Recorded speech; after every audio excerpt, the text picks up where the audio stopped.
Muy buenas tardes, queridos amigos de Practicatest.cl. Espero que todos ustedes se encuentren, pero muy bien. Les mando un saludo, ¿cierto? Especial a Carlos Quesada, ¿cierto? Que me saludó primero a mí que yo a él el día de hoy. Y eso es muy bueno. Gracias, Carlos, por tu saludo y espero que te guste la clase del día de hoy. Ya sé que te has conectado en días anteriores, ya recuerdo tu nombre, ¿ya? Bueno, entonces esperemos que se vayan conectando más personas mientras empezamos a revisar el tema que nos convoca el día de hoy, ¿cierto? Que es funcionamiento de la motocicleta. Súper importante el tema del día de hoy, ya importantísimo. Dice, en esta unidad hoy día es el primer día que revisamos este tema. Ya anteriormente estuvimos con clases de seguridad vial. Ya ahora estamos con clases de funcionamiento de la motocicleta. Todo esto con preparación, ¿cierto? Para la clase, para el examen clase C municipal. Ya la idea es que tratemos de prepararnos lo mejor posible para cuando nos toque ir a dar nuestra prueba a la municipalidad. Ya aquí en esta parte, no sé si muchos de ustedes saben, pero yo soy mecánico, ¿cierto? Ese es mi principal, eh, mi principal gracia. Entonces en esta parte me voy un poquito en la profunda, ¿ya? Entonces dice que en esta unidad aprenderemos. En esta unidad vamos a conocer el funcionamiento de una motocicleta en su interior, hablando del motor, el chasis y el resto de sistemas que la hacen funcionar. También trataremos cómo realizar un buen mantenimiento de ruedas, neumáticos, frenos y espejos y cómo las fuerzas físicas inciden a la hora de manejar una motocicleta.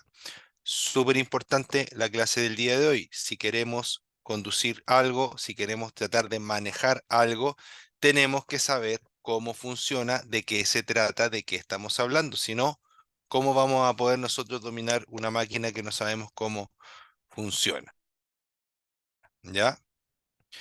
Dice que para conducir una motocicleta debe conocer muy bien, debe conocerla, perdón, muy bien, físicamente como su recorrer, para impedir cualquier tipo de siniestro. Una de las características de una motocicleta es que no posee equilibrio como un automóvil. Obviamente, ¿cierto? El automóvil tiene cuatro ruedas y la motocicleta por lo general solo dos ruedas, ¿ya? Entonces, su equilibrio depende de el conductor, del piloto. Cuando conduzca una motocicleta, debe identificar sus medidas en relación a sus características físicas. Es importante revisar el manual del fabricante, puesto que puede existir muchas diferencias entre motocicletas. Eso es súper importante, tales como el tamaño y el peso. Ya es importante conocer el motor también con su tipo de mantenimiento. Debes conocer todo su funcionamiento, tales como qué tipo de amortiguación posee, tipo de lubricación y refrigeración, y además de eso, ¿cierto? Acostumbrarse a verificar los frenos antes de iniciar la marcha, ¿ya? Acostumbrarse a verificar los frenos antes de iniciar la marcha, ¿ya? Miren cómo está este Polar, ¿cierto? Practicatest.cl ahí, apañando para el frío también. Entonces, ya, seguimos. Es importante, ¿cierto?, conocer también el tipo de mantenimiento entonces, ¿ya? Ahora, vamos a empezar a hablar, ¿cierto?, del primer tema específico. ¿Cuál es el chasis? ¿Ya? Importantísimo. ¿Qué es el chasis? El chasis es esta estructura, ¿cierto?, de acero, normalmente de color negro, ¿cierto? Puede ser de acero, puede ser de aluminio o más bien más que de aluminio, de una aleación ligera que obviamente contiene aluminio, ¿cierto? Puede ser de fibra de carbono o otras aleaciones especiales, ¿cierto? Hay piezas en las motos que son de titanio, por ejemplo, pero ya son más exóticas, ¿cierto? Lo más común, ¿cierto? Es que sean piezas, ¿cierto? O sea, perdón, que sean chasis de acero, ¿ya? Y que normalmente están pintados de color negro. Entonces, dice, El chasis o bastidor de la motocicleta es como el esqueleto del vehículo. Es donde se instalan la mayoría de los elementos. Los más importantes son la horquilla delantera y el brazo basculante. La horquilla va puesta al chasis por el cabezal de dirección, a través de rodamientos o cojinetes. Habitualmente, dice, la horquilla delantera posee amortiguadores telescópicos, mientras que la suspensión se realiza gracias a la acción de un resorte de tipo tornillo o espiral. ¿Ya? Entonces tenemos nuestro marco, fíjense, lo tenemos acá, ¿cierto? Nuestro marco o nuestro chasis, ¿cierto?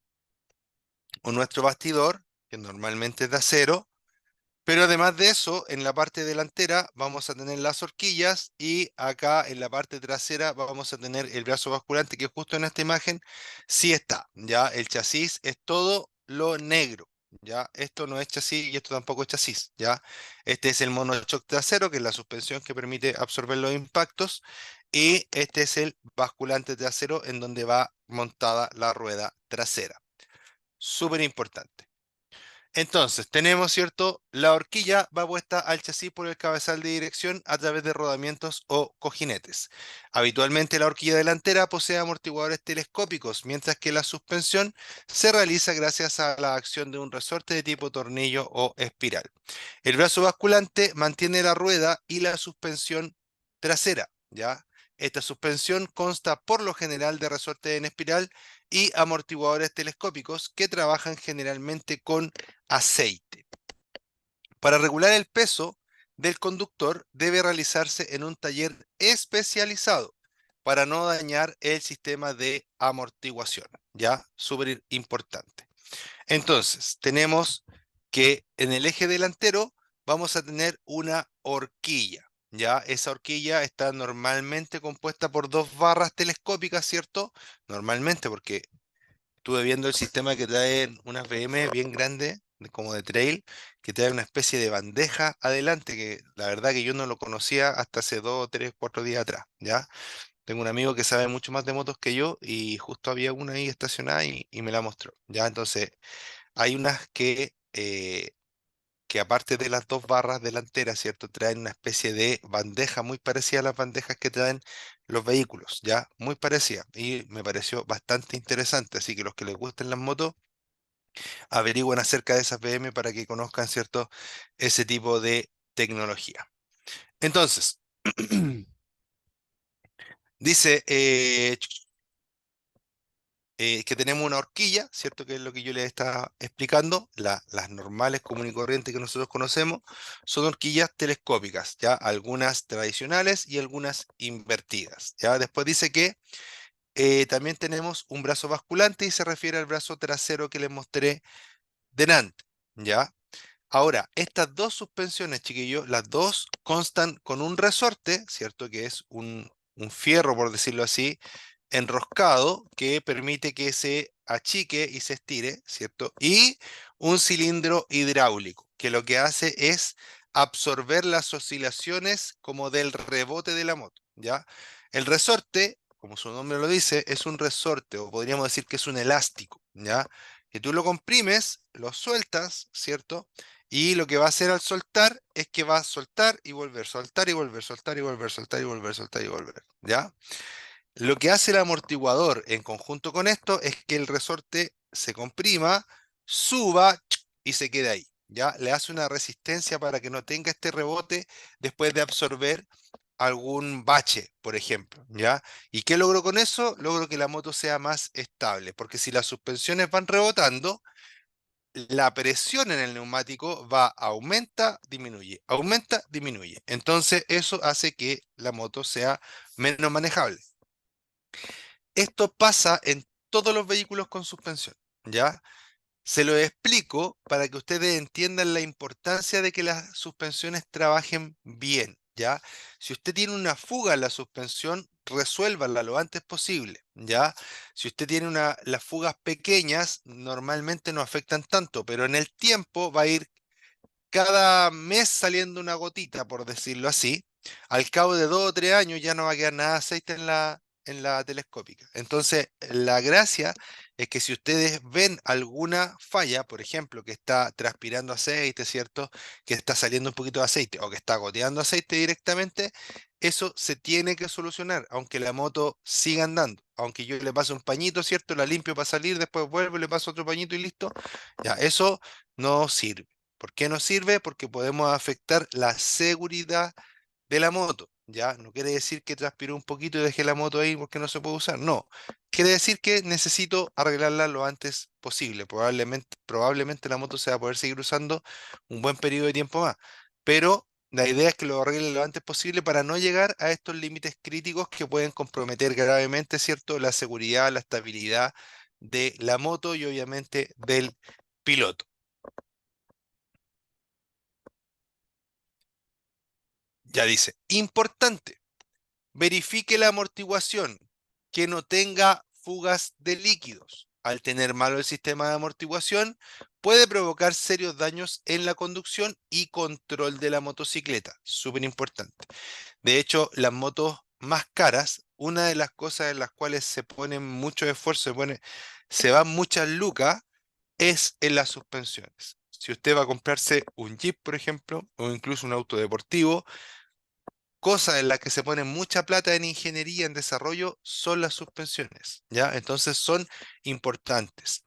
¿Por qué hago hincapié en esto? Porque como la moto o el auto sigue andando con las suspensiones malas, muchas veces la gente no se da cuenta y además que el deterioro en la conducción es súper paulatino. No es como que un día la moto anda bien y al otro día anda rebotando así. No, ese rebote va creciendo de forma muy paulatina.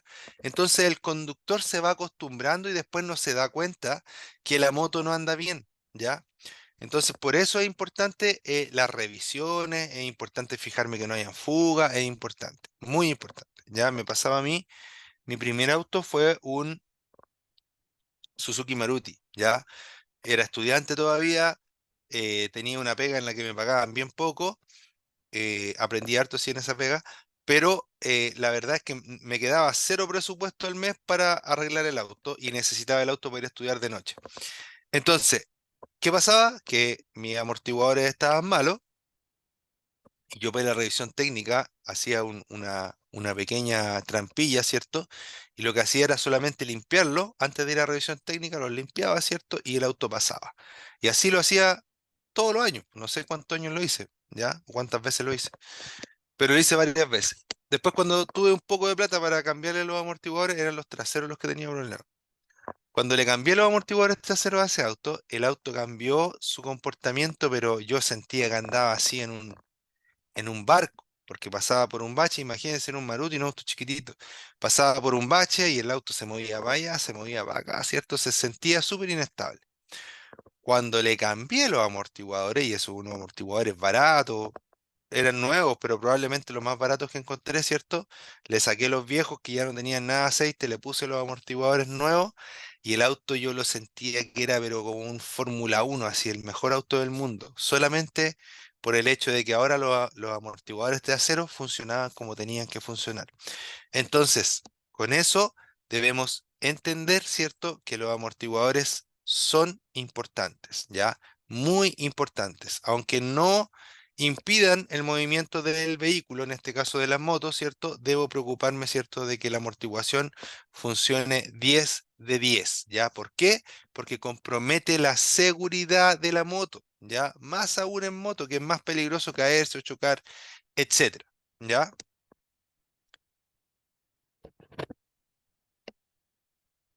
Dice importante. Ah, no, ese ya lo leímos, ¿ya? Ojo, las fugas de líquido a veces se dan de forma muy suave, por decirlo así, como muy de a poco, ¿ya? A veces se ve como que solamente se mancha, ni siquiera escurre, sino que se va manchando el amortiguador. Ahí ya tengo que cambiar. Otras veces, ¿cierto? Gotea, tengo que cambiar. No cambiar la amortiguación, pero cambiar los sellos, hacerle mantenimiento a la telescópica, ¿ya? Y aparte de eso, ¿cierto?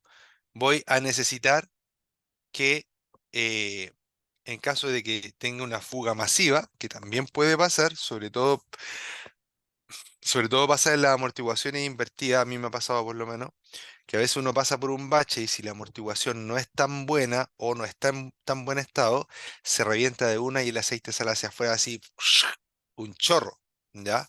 Ahí obviamente ya no puedo seguir ocupando la moto. ¿Por qué? Porque si le cae el aceite a chorro, ¿cierto? Puede pasar de que el mismo aceite haga que la rueda se resbale o que el mismo aceite caiga, por ejemplo, en el sistema de frenos, ¿ya? Y ahí obviamente el riesgo aumenta de forma gigantesca, ¿ya? Por ende, apenas se empieza a notar, a transpirar, a ensuciar, cambio, ¿cierto? Se desmonta todo el eje delantero, se saca, ¿cierto? Los sellos y se vuelve a armar. Dependiendo de la moto que sea, no son procedimientos tan caros, entonces hay que tratar de hacerlo de la mejor forma posible.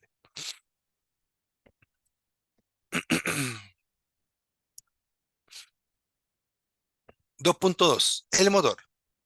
Como en los automóviles, también es el corazón de la motocicleta, pero existen dos tipos de motores más comunes, que son los de dos tiempos y los de cuatro tiempos, ¿ya? Como en los automóviles, también es el corazón de la motocicleta, pero existen dos tipos de motores más comunes, que son los de dos tiempos y los de cuatro tiempos. Ah, espérenme, déjenme ahí ese tema y nos vamos a devolver porque quiero decirle algo importante con respecto al chasis. Ya, lo primero es que si no se han ubicado bien en este esqueleto que está acá, les voy a comentar que en esta parte, por ejemplo, va el estanque de la moto. Ya, en esta parte de acá va el asiento de la moto, aquí va el motor, rueda trasera y rueda delantera, en caso de que no se ubiquen tanto o que no les parezca tan familiar esta figura.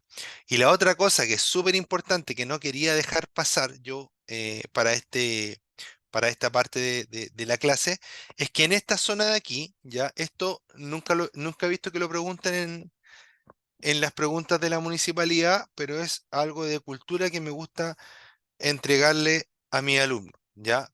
¿Para qué? Para que no tengan problemas en el futuro, ¿ya? Para empezar, esto que está acá se llama cabezal de dirección, ¿ya? Esto que está acá, cabezal de dirección.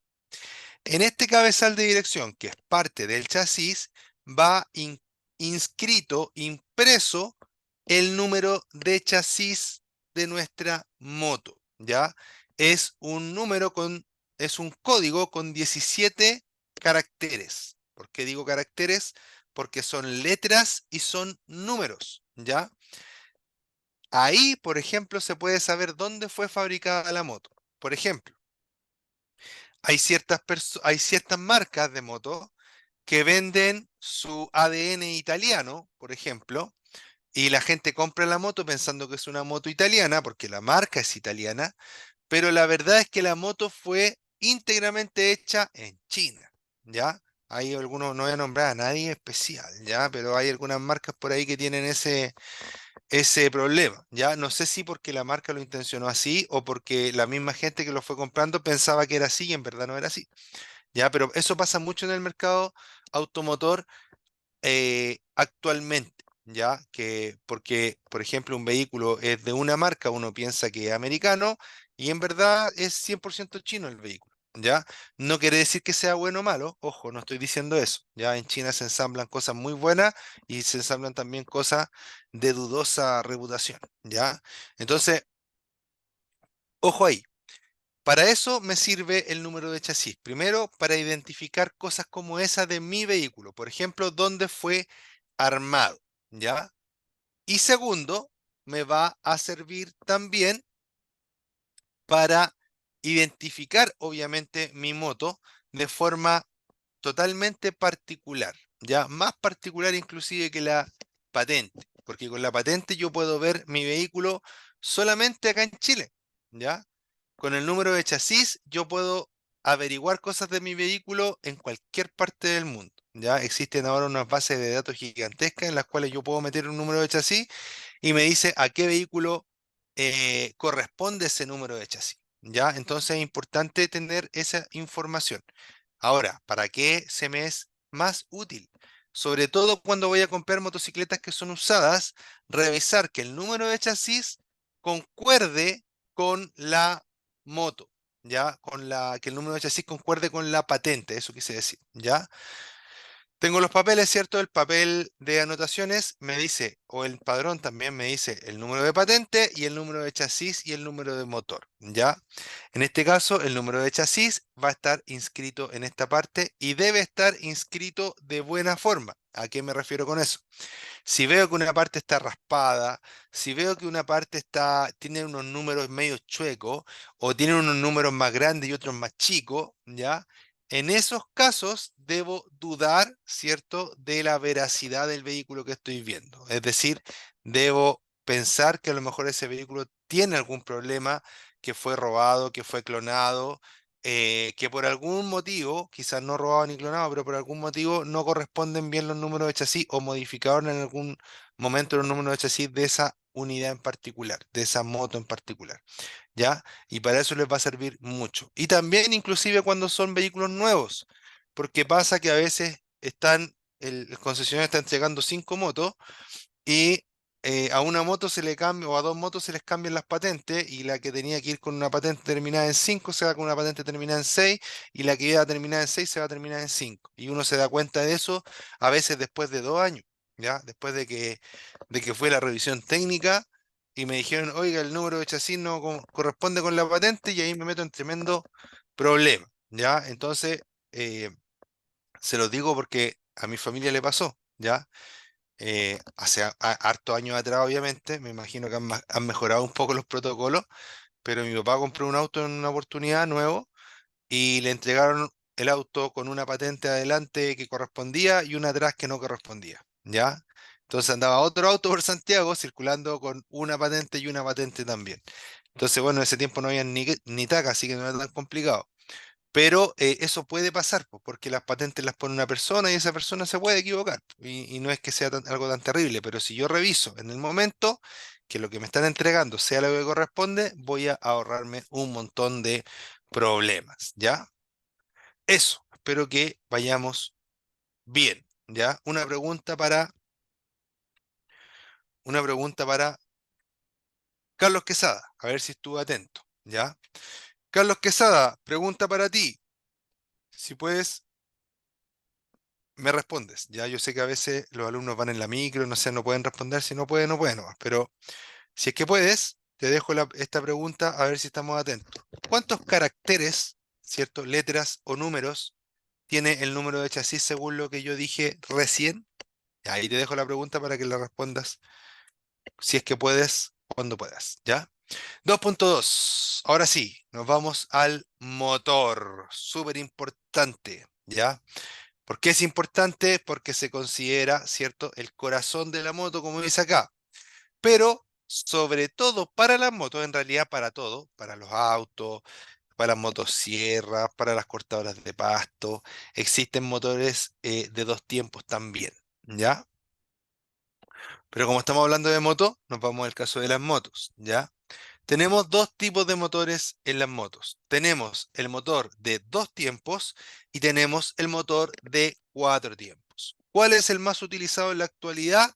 Por supuesto que el de 4 tiempos. Al ser un motor, ¿cierto?, de 4 tiempos, pero un poquito, ahí sí. Al ser un motor de 2 tiempos, ¿cierto? Perdón, al ser un motor de 4 tiempos, el más utilizado es porque el motor de 4 tiempos es mucho más amigable con el medio ambiente, ¿ya?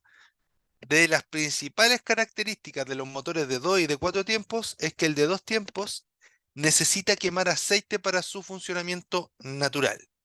Y del de 4 tiempos no necesita quemar aceite, de hecho evita quemar aceite a toda costa. ¿Por qué? Porque el quemar aceite contamina mucho, ¿ya? 14. 17, Carlos, ¿ya? 17 números tiene el número, o 17 dígitos, o 17 entre números y letras, ¿ya? 17. Pero anduvo cerca, ¿ya? Ya, entonces ahora vamos a explicar, ¿cierto?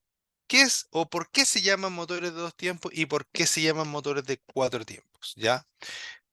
Para empezar, Aparte, ¿cierto? Del tema del aceite, que el de dos tiempos, acuérdense, porque esto sí puede aparecer en una pregunta. El de dos tiempos quema aceite de forma natural. El de cuatro tiempos no quema aceite de forma natural. ¿Ya? Otra cosa importante es que los motores de dos tiempos normalmente entregan la potencia de forma mucho más explosiva. Podríamos decir que aceleran mucho mejor, ¿ya? Van de, pongámosle, de 1000 vueltas a 2000 vueltas, mucho más rápido que uno de cuatro tiempos, ¿ya? En las mismas 1000 a 2000 vueltas. Entonces, ¿se ocuparon mucho en las motos? Claro que sí, porque entregaban una potencia muy explosiva, ya una potencia muy instantánea, ya que podríamos compararlo un poco ahora a los vehículos eléctricos, ¿cierto? Que su potencia está instantánea, ya. En cambio, el motor de cuatro tiempos tiene una curva de potencia más suave, por decirlo así, ya. Entonces, esos son dos factores súper importantes. Pero el factor que realmente le da el nombre a los dos y a los cuatro tiempos es que la moto de dos tiempos, podríamos decir que el pistón para hacer el ciclo completo necesita dos viajes. Ya, y a esos dos viajes le podríamos decir dos tiempos. ¿Qué quiere decir eso? Que el pistón sube, explota, baja. Sube, explota, baja. Sube, explota, baja. Cada vez que el pistón está arriba, está recibiendo una explosión. ¿Ya? En el caso 2, que es el motor de ahí sí, de cuatro tiempos, ¿cierto? El pistón, cada dos veces que llega arriba, solamente hay una explosión. ¿Qué quiere decir? Que una vez sube, explota, baja, sube de nuevo y en esta no explota. Baja, sube de nuevo y en esta explota. Baja, sube de nuevo y en esta no explota. Por lo tanto, como necesita dos sube y baja, 2 más 2 4, ¿ya? Que sería admisión, compresión, explosión, escape, ¿ya? Súper importante, súper importante esa información, ¿ya? Igual es más o menos técnica, ¿ya? Y hay hartas diferencias más que podríamos hablar, ¿ya? Pero como no es una clase para mecánica, ¿cierto? Para hacer mecánica, sino que para entenderla solamente, nos vamos a quedar más o menos en esa explicación. Si tienen alguna duda particular o algo que quieran aportar o comentar, está, ¿cierto? La herramienta dispuesta para ustedes para que puedan opinar a través de la sección de preguntas, ¿ya? Entonces acá, por ejemplo, tengo ¿cómo se llama esto? Déjenme ordenar mi cabeza. Estoy en cortocircuito. Ya, ahora sí, estoy ordenado. Entonces, tengo motores de 2 y tengo motores de 4 tiempos. Vamos a seguir hablando de otras características de los motores, ¿ya? Por ejemplo, del sistema de lubricación. ¿Qué es el sistema de lubricación? El sistema de lubricación es el sistema que permite, adivinen qué, lubricar, aceitar el motor. ¿Por qué necesitamos un sistema de lubricación en los motores? Súper fácil. Los motores están hechos casi completamente de acero y algunas aleaciones ligeras, ¿ya? Pero las partes que rozan normalmente son todas de acero, ¿ya? Las más comunes por lo menos. Ya es que ahora hay tanta cosa que siempre tengo que hacer esa aclaración de las más comunes, los más usados, porque siempre hay alguien que dice, ah, pero yo vi un motor de otra cosa, ¿ya? De teflón, por ejemplo, ¿ya? Entonces, los metales están en constante roce. Imagínense que esto es un eje que está dando vuelta, pero está dando vuelta adentro de esto, ¿ya? Obviamente vuelta continua, ¿ya? Yo lo hago así porque no puedo girar tanto la mano, ¿ya? Pero el motor dentro hay piezas que siempre están así, haciendo esto. ¿Y qué pasaría si yo estuviera así con mis manos el día completo? Probablemente se me empezarían a pelar, ¿cierto? O se me empezarían a poner rojas, se me empezaría, ¿cierto?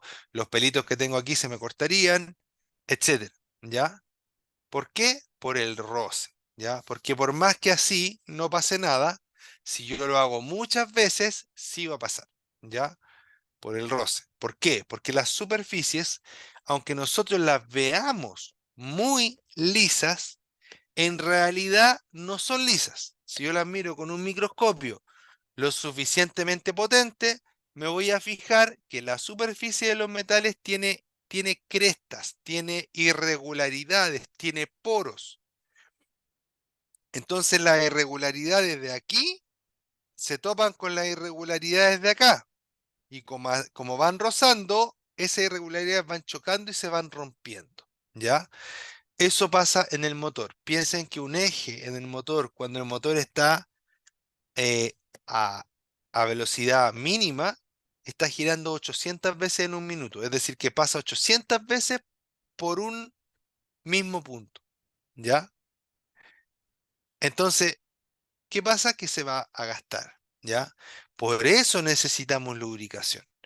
¿Qué pasa? Que la lubricación cae justo aquí encima y acá. Por lo tanto, ahora cuando estas dos piezas se encuentran, lo que va a pasar es que estemos, ¿cierto? Así, así, así, ¿cierto? Pero ya no se están chocando, ya no están tocándose entre sí, sino que esta está tocando el aceite y esta también está tocando el aceite, ¿ya? Con las propiedades que el aceite tiene. No es lo mismo que le pongamos agua entre medio, porque a lo mejor el agua se va a secar de inmediato, ¿cierto? O se va a desplazar con la fuerza. El aceite tiene muchas propiedades que permiten que se quede en esta zona, aunque estemos haciendo fuerza o mucha fuerza. Entonces estamos haciendo esto, estamos haciendo esto, estamos haciendo esto, estamos haciendo esto, y se dice, ¿ya? Que cuando está en movimiento hay algo que se llama lubricación hidrodinámica, ¿ya? Ahí se dice que las piezas están flotando en el aceite, ¿ya? Es un nombre súper bonito, ¿ya? Y la verdad es que debe ser cierto. ¿Por qué? Porque las piezas dejan de tocarse. Y al dejar de tocarse, dejan de gastarse. Y al dejar de gastarse, el motor dura mucho más, ¿ya? Si usted tiene eh, un motor en funcionamiento sin aceite, un motor de buena calidad le va a durar como 15 minutos más o menos andando, sin aceite, ¿ya? Y antes, a los 15 minutos se va a parar. Antes de los 15 minutos ya va a empezar con ruido raro, a sonar como que va a explotar, etcétera. Pero un motor con aceite, no sé la cantidad en tiempo, pero se pueden recorrer fácilmente 200.000 kilómetros sin hacerle nada al motor, ¿ya? Entonces, como no le voy a hacer nada al motor a los 200.000 kilómetros, o sea, en 200.000 kilómetros, imagínense que de aquí a La Serena se hacen más o menos como 550 kilómetros, ¿ya? Y me demoro como 6 horas. Imagínense el tiempo, ¿cierto? La diferencia en tiempo abismante que hay entre que un motor funcione con aceite a un motor que funcione sin aceite, ¿ya? Entonces, súper importante entender, valga la redundancia, la importancia radical que tiene el aceite para la vida del motor. Entre más larga vida tenga el motor, mejor para nosotros, porque gastamos menos plata en mantenimiento. Normalmente los motores se echan a perder porque tienen mal mantenimiento, porque no le echan el aceite adecuado, porque no le ponen el filtro que corresponde, ¿ya? Yo tengo un vehículo diésel en la actualidad, ¿ya? Y ese vehículo yo gasto como 200 y tantas lucas por mantención, solamente en repuestos, ¿ya? ¿Por qué? Porque arreglar un vehículo diésel, actualmente un vehículo moderno diésel, es carísimo, carísimo. Así que prefiero gastar 2 veces al año esa plata a tener que gastar, ¿cierto?, en un tiempo más, unos 3 millones en poder reparar el auto. Y lo mismo hay que pensar para nuestra moto, ¿ya? En la mantención de las motos, de la mayoría por lo menos, es baratísimo, ¿ya? Entonces no le compremos el aceite más barato, compremos un aceite de calidad. Ya ahí yo no les puedo recomendar qué aceite, pero averigüemos un poquito, ¿ya? Y sobre todo, obviamente un aceite de buena calidad no va a ser el más barato. es lo más probable, ¿ya? Lo que no quiere decir que pueda conseguir un aceite a un precio muy bueno y que cumpla con todas las especificaciones que se necesite y que sea un aceite que se conozca que funciona bien. Inclusive, voy más allá. Si usted le cambia un aceite normal, el que va a encontrar en cualquier lado, pero se lo cambia a los kilómetros que tiene que cambiárselo, la moto le va a durar mucho más y le va a durar en buenas condiciones. Échele la cantidad de aceite que corresponde. Si usted se pasa, también va a deteriorar la moto, ¿ya? Inclusive puede gastar más combustible si se pasa en la cantidad de aceite que le echa.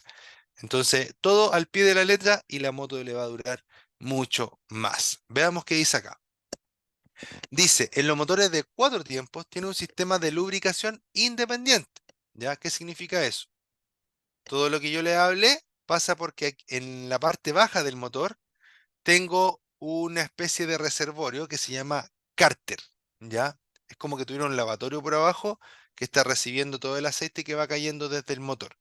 Desde ese mismo espacio, ¿cierto? Del cárter, hay un chupador de aceite conectado a una bomba, ¿cierto? Que está succionando el aceite por efecto de la bomba y la bomba envía el aceite a presión hacia arriba, ¿ya? Hacia arriba, por ejemplo, miren, la parte más alta que llega es acá, ¿cierto? Para la parte de las válvulas, ¿ya? Las válvulas, los alzaválvulas, las válvulas, todo eso se está moviendo y eso hay que lubricarlo también, ¿ya? También va a salir por algunas partes del cigüeñal, ¿cierto? Entre el cigüeñal y la biela, también se le va a tirar un chorro a la falda de los pistones, va a depender del sistema de lubricación. Pero en todas las partes donde haya roce de metales, la lubricación, ¿cierto? Va a estar presente y va a enviarse justo a esas zonas, ¿ya? Después de que el aceite lubrica, normalmente va cayendo por gravedad hacia abajo. Dentro de los motores hay como unos espacios, ¿cierto? Que conectan todas las partes del motor con esta parte de abajo, por donde va fluyendo el aceite hacia abajo y va cayendo, ¿ya? Súper importante. Dice que una bomba de aceite envía el aceite a presión a los diferentes puntos del motor para disminuir la fricción, refrigerar el motor y evitar el desgaste de las piezas móviles del motor. ¿El aceite refrigera? Claro que sí, ya, pero no es su principal función. Su principal función es lubricar, evitar el desgaste, ¿ya? Después dice que siempre controle el aceite con las pautas del fabricante, eso ya lo hablamos. Después me dice, en un motor de dos tiempos, que no es este, sino que es el otro tipo de motor, el combustible se mezcla con el aceite para su funcionamiento. En muchas de estas motos hay que hacer la mezcla aparte, ¿ya? No recuerdo bien cuánto es la proporción, pero por ejemplo, por, no sé, como por, es poco. No, no me voy a tirar un carril porque de verdad que no me acuerdo, pero imagínense que por 100 partes de aceite son dos partes de, o sea, por 100 partes de combustible son dos partes de aceite, una cosa así, ¿ya? Hay motos en las cuales tú le puedes echar separado las dos cosas y ella solita va mezclando. Y hay otras motos en que tú tienes que echar esta proporción, ¿cierto? La bates, es un ejemplo lo que les dije, no es que sea así, ya por si acaso, porque no recuerdo cuál es la proporción. Además, depende de la moto, puede tener una proporción un poco distinta. Se bate afuera en un bidón, por decirlo así, y eso tú se lo echas a la moto y con eso andas, ¿ya? ¿Por qué? Porque esas motos no tienen sistema de lubricación independiente, se lubrican gracias al combustible que va pasando por dentro del motor mezclado con aceite, ¿ya? Pero ese tipo de motos para la actualidad ya no son viables porque no cumplen con el tema de las normas de emisiones y todo eso, ¿ya? En la actualidad la inmensa mayoría, no sé si quedará alguna de dos tiempos que se venda para la vía pública, pero entiendo que no. eh, Son de cuatro tiempos, ¿ya? ¿Cómo sé que son de cuatro tiempos? Básicamente porque no echan humo y porque su sonido es más... En cambio, la moto de dos tiempos suena como motosierra. Ring, ring, como más apretado el sonido, por decirlo así, ¿ya? Más agudo y las de cuatro tiempos más grave, podríamos decirlo así, ¿ya? Estoy tratando de explicarlo de alguna forma, pero... Ya, nos queda poquita clase.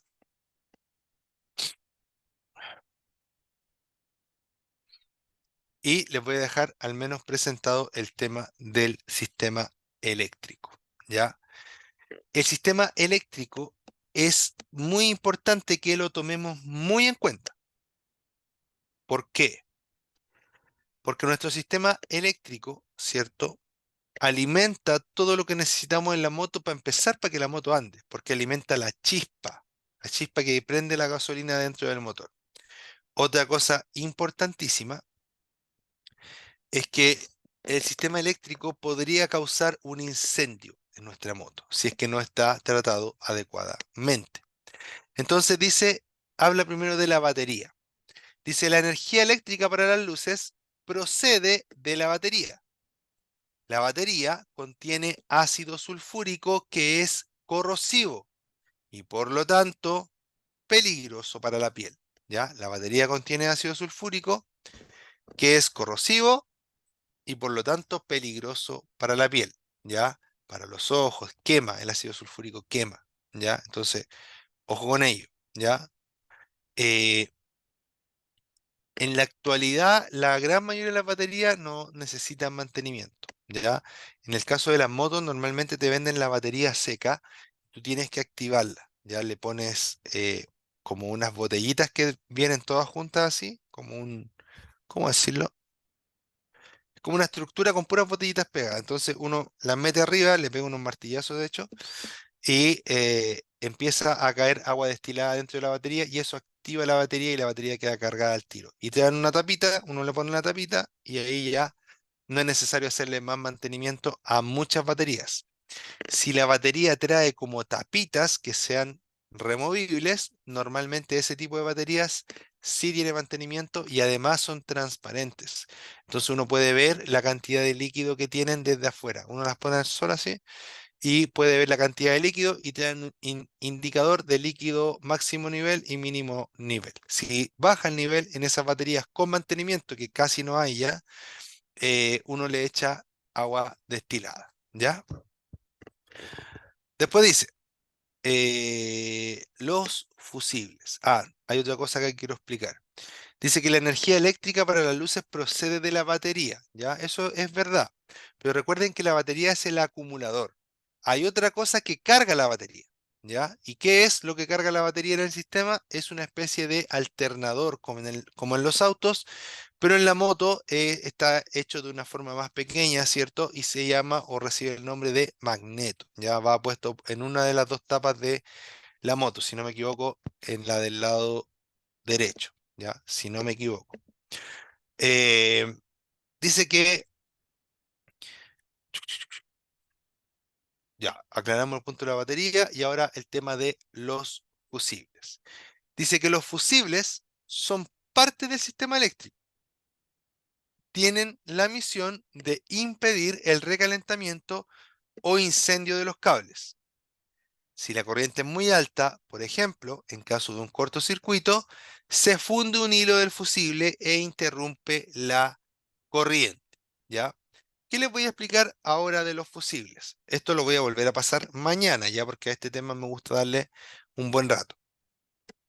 Pero les voy a dejar planteado esto para que no se les vaya a olvidar o en caso de que no vengan mañana, ¿ya? Los fusibles jamás, nunca, por nada del mundo los debo cambiar de capacidad. Si yo saco un fusible de 10 amperes, pongo un fusible de 10 amperes. Si yo saco uno de 50 amperes, pongo un fusible de 50 amperes. Y jamás debo, entre comillas, repararlos. Porque hay gente que se le quema un fusible y dice, ah, no, pero pongámosle un pelito y sirve. Un pelito de cobre, a eso me refiero. Un pelito, un pedacito de alambre de cobre o de cable de cobre. Eso no puede ser. ¿Por qué? Porque el fusible está calibrado para que a cierta cantidad de corriente se corte y de esa forma no se produzca un incendio y no se deteriore el sistema. Si el fusible se está quemando, si yo pongo el fusible y se quema, significa que hay un problema en el vehículo que hay que solucionar. No lo va a solucionar ponerle un fusible más grande. Puede que si le pongo un fusible más grande la moto ande, sí, pero un poquito más allá se va a sobrecalentar, se va a quemar el cable y me puede producir hasta un incendio. Entonces, mucho ojo con eso. Ya, queridos amigos, les mando un gran abrazo. Cuídense mucho, que les vaya muy bien. Mi nombre es Ricardo Cornejo. Esto es Practicatest.cl. Le mando un gran abrazo a Carlos Quesada y a Francisco Bravo. Tengo un buen amigo yo que se llama Francisco Bravo. No creo que seas tú, pero igual te mando un saludo, Francisco Bravo, y le mando un saludo también a mi amigo Francisco Bravo de Peñaflor, de por ahí es mi amigo, ¿ya? Le mando un abrazo a todos, chiquillos, que estén muy bien, cuídense mucho y nos estamos viendo pronto, ¿ya? Que les vaya muy bien, cuídense, chao, chao, un abrazo para todos.